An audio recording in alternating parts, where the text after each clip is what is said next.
All right. So for the inverse function, remember the inverse function, if I have, so let's unpack this a little bit, okay? If I have an input of -4 and that goes into my function f, the output then would be -3, right? I'm getting that from this here. But then f inverse takes that 3 as an input and then spits out -4. So my f inverse values would just be flip-flop.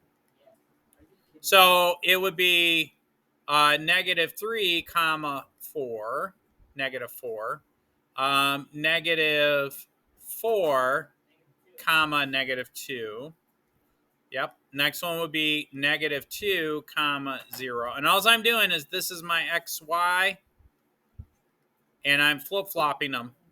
That's all I'm doing. The next one would be 0 comma 1, and then the next one would be 3 comma 2.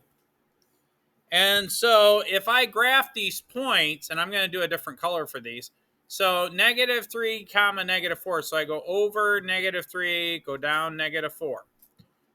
So this is the mirror image of this one, okay? So this image here is this. This is the inverse function. Notice that it is the mirror image across this diagonal line. Now, without even looking, I can almost be assured that this point will be here.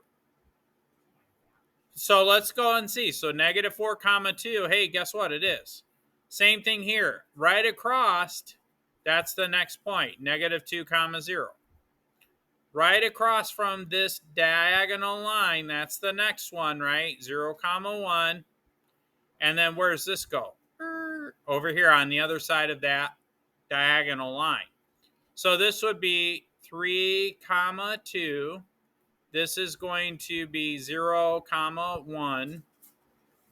This point here is going to be -2 comma 0.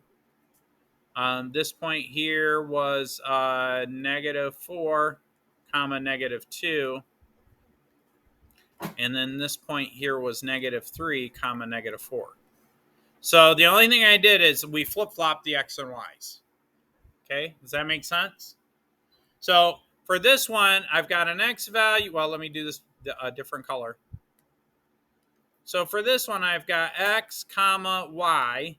But for the inverse, this becomes my x and this becomes my y. So we flip-flop them. Any questions on that? You do need to plot the graph though, okay?